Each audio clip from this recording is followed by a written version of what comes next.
Hello students, मैं विशाल गुप्ता आपका teacher. आज मैं आपको क्लास 12 सब्जेक्ट अकाउंटेंसी का chapter dissolution of A partnership firm from the book of T S Grewal का क्वेश्चन नंबर 23 कराने जा रहा हूँ। स्टूडेंट्स, ये है मेरे पास बुक क्लास 12 की टी एस ग्रेवाल की अकाउंटिंग फॉर पार्टनरशिप का वॉल्यूम नंबर 1, जिसका एडिशन है 2021। चलिए, इसका 23rd क्वेश्चन मैं आपको एक बार रीड करके देता हूँ। सिंपल सा क्वेश्चन है, ये देखिए। Achal and Vichal were partners in a firm sharing profits and the losses in the ratio of 3:5. On 31st March 2020, their balance sheet was as follows. Capital के बैलेंसेज हैं, creditors हैं और employees provident fund है। Asset side में land and building है, machinery है, debtor और cash at bank है। The firm was dissolve on 1 April 2020 and the assets and the liabilities were settled as follows.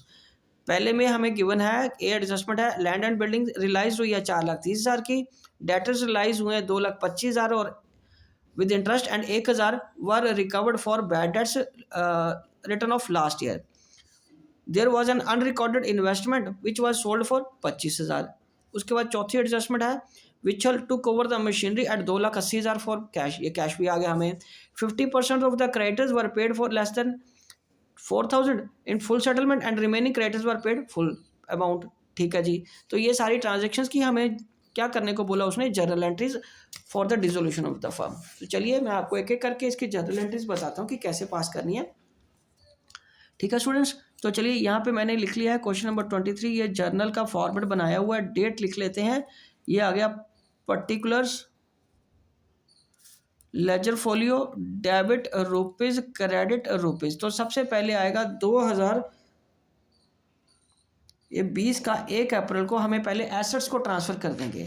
Assets को transfer करने की क्या एंट्री आएगी, वो आ जाएगा realisation account debited, realisation account debited to land and building, land and building आ जाएगा। ओके जी। उसके बाद ये क्या आएगा, to machinery account, to machinery account and after that to debtors account. ठीक है, ये आ जाएगा 4 लाख, 3 लाख, 2,22,000, 9,22,000। ठीक है, being assets transfer to realisation account. ठीक है बेटे, ये एंट्री आ जाएगी, सिंपल एंट्री है। और उसके बाद जो क्रेडिटर्स और एंड ईपीएफ है वो भी ट्रांसफर करना है। एम्प्लॉयज प्रोविडेंट फंड को शॉर्ट में ईपीएफ बोलते हैं ना। Creditors account debited, EPF account debited to realisation account, realisation account. तो ये कितने का, 1,79,000 का और ये है 21,000 का और टोटल मिलकर ये कितना बन जाएगा, 2 लाख का। तो ये आ गया being liabilities transferred to realisation account. अब इसके बाद एसेट्स बेचने की एंट्री है, वो मैं सारी एंट्री इकट्ठी ही कर रहा हूँ, सारा कुछ वर्किंग नोट में दिखा देंगे क्योंकि बैंक टू रियलाइजेशन करके तो सारा कुछ आना है। तो एक एक करके उसकी एंट्री कर देते हैं हम। बीइंग एसेट्स रियलाइज्ड, तो उसका वर्किंग कैसे बनेगा। सबसे पहले ये देखिए, land and building, land and building कितने की सोल्ड हुई है बेटे, 4,30,000 की। कितने की बिकी है, 4,30,000 की। उसके बाद क्या है, डेटर्स, डेटर्स कितने के हैं, 2,25,000 के। उसके बाद है बैड डेट्स, बैड डेट्स कितने के हैं, रिकवर्ड हुए हैं ना, बैड डेट्स रिकवर्ड हुए हैं 1,000 के। और उसके बाद इन्वेस्टमेंट जो अनरिकॉर्डेड थी वो कितने की बिकी है, 25,000 की। ठीक है, और उसके बाद विचल भी तो मशीन लेके गया ना, पर लेके तो वो कैश में गया, तो सारा कुछ तो इसी में आएगा। मशीन कितने की आ गई, 2,80,000 की। ठीक है, तो इस सब का टोटल कर लो, 4,30,000 जमा 2,25,000 जमा 1,000 जमा 25,000 जमा 2,80,000, ये बन गया 9,61,000। 9,61,000 यहाँ पे मैं इसको यहाँ लिख देता हूँ। अलग अलग भी एंट्री करते तभी तो यही आना था ना, bank account to realisation, bank account to realisation. और जब हमने सारा इकट्ठा ही कर लिया, कोई दिक्कत नहीं है।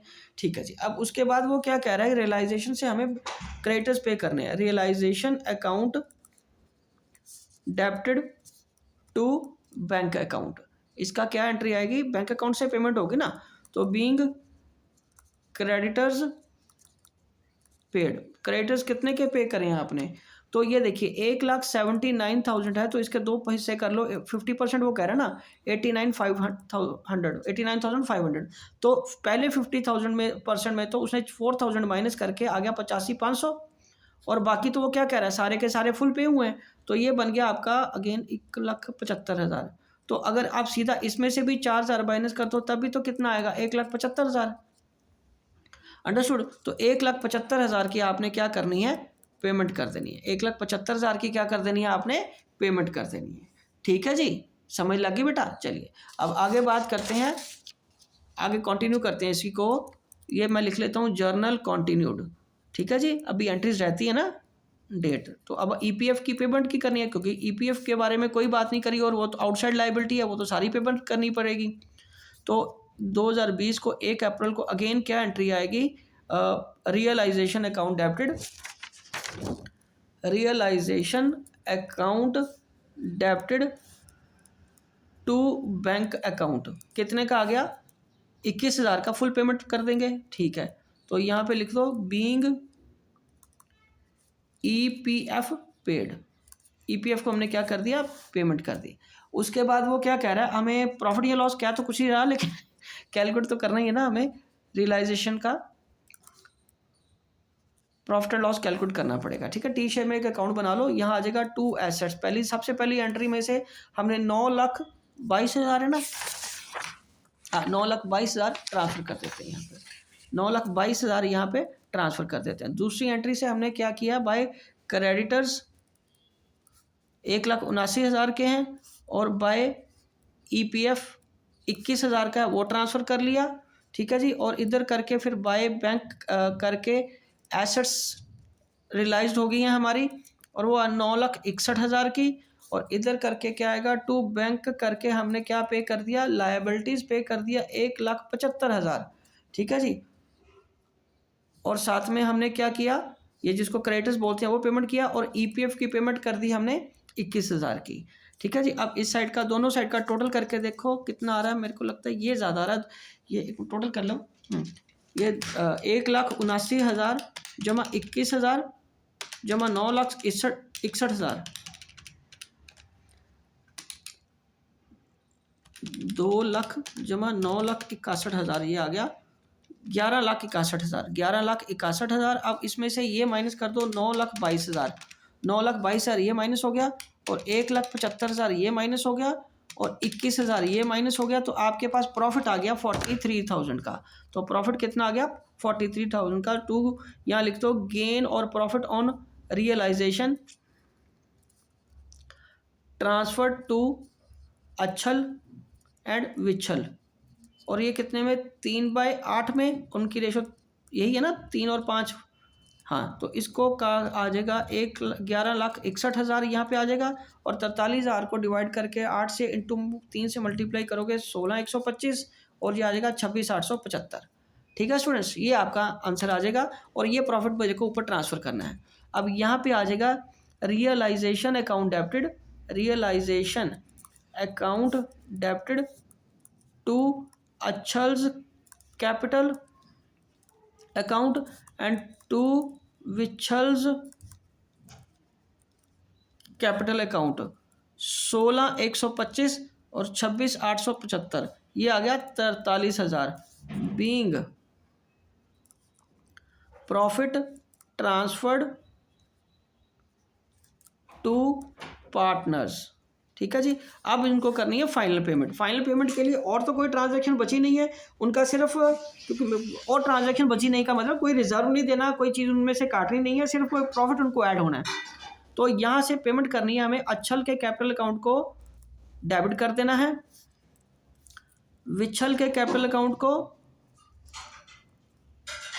भी डेबिट कर देना है, एंड टू बैंक करके फाइनल पेमेंट कर देनी है हमने। बैंक करके क्या करना है, फाइनल पेमेंट कर देनी है, और यहाँ पे आएगा being final payment made. But इसका अमाउंट कैसे आएगा वो ये देखो, पहले है 3 लाख का अच्छल का, अच्छल के कितने पैसे हैं 3 लाख के, और विच्छल के कितने पैसे हैं 5 लाख के। ठीक है जी, और अच्छल में ये प्रॉफिट ऐड हो जाएगा 16,125, और विच्छल में हो जाएगा 26,875। ठीक है जी, ये आ जाएगा 3,16,125 और ये आ जाएगा 5,26,875। ठीक है जी, तो यहाँ पे ये आ जाएगा 3,16,125 और 5,26,875। ओके, 5,26,875, तो ये आ जाएगा 3,16,125 जमा 526,875। ठीक है जी, 8,43,000, 8,43,000 ये उसकी फाइनल पेमेंट आ गई। ठीक है स्टूडेंट्स, ये था आपका सारा क्वेश्चन कंप्लीट हो गया। चलिए एक बार मैं दोबारा जर्नल एंट्रीज आपको सम अप कर देता हूँ। सबसे पहले आपने क्या करना है, एसेट्स ट्रांसफर करने की एंट्री कर देनी है ये वाली। उसके बाद लाइबिलिटीज, जो आउटसाइड लाइबिलिटीज है, क्रेडिटर्स और ईपीएफ ट्रांसफर कर देने हैं। फिर सारी एसेट्स को मैंने इकट्ठा किया और उनको भेज दिया, बिकॉज सबकी एंट्री बैंक टू रियलाइजेशन ही आ रही थी, तो इकट्ठा करके कर दिया, इकट्ठा पैसा मिल गया हमें। फिर वो रियलाइजेशन टू बैंक अकाउंट करके क्रेडिटर्स मैंने पे कर दिए, क्योंकि 4,000 ही माइनस करने था उस पर टोटल में से। ठीक है, 50% में से वो 4,000 माइनस करने को कह रहा है और रिमेनिंग 50% पूरा पे करने को कह रहा है, तो अल्टीमेटली तो 4,000 ही माइनस हुआ ना, तो उसको हमने पे कर देना। और उसके बाद क्या है, रियलाइजेशन टू बैंक अकाउंट 21,000 रुपया, ईपीएफ भी पेड हो गया। और टी शेयर में यहाँ पे हमने रियलाइजेशन अकाउंट बनाया, उसका प्रॉफिट कैलकुलेट कर लिया 43,000 और उसका प्रॉफिट 3:5 की रेशो में हमने डिस्ट्रीब्यूट कर दिया पार्टनर्स को। और अचल और विचल को फिर फाइनल पेमेंट कर दी, क्योंकि और तो कुछ उनको देने वाला था नहीं। उनके प्रॉफिट के बैलेंस, प्रॉफिट प्लस कैपिटल के बैलेंसेस को ऐड करके हमने फाइनल पेमेंट कर दी उनको। ठीक है जी, तो स्टूडेंट्स इसी के साथ ये क्वेश्चन कंप्लीट होता है और मैं वीडियो भी यहीं कंक्लूड करता हूँ। आई होप कि आपको अच्छी तरह समझ आ गया होगा। आप बाकी क्वेश्चंस के लिए मेरे चैनल को सब्सक्राइब कर लीजिए और वीडियोज़ वहाँ से देखते रहिए। ओके जी, डन।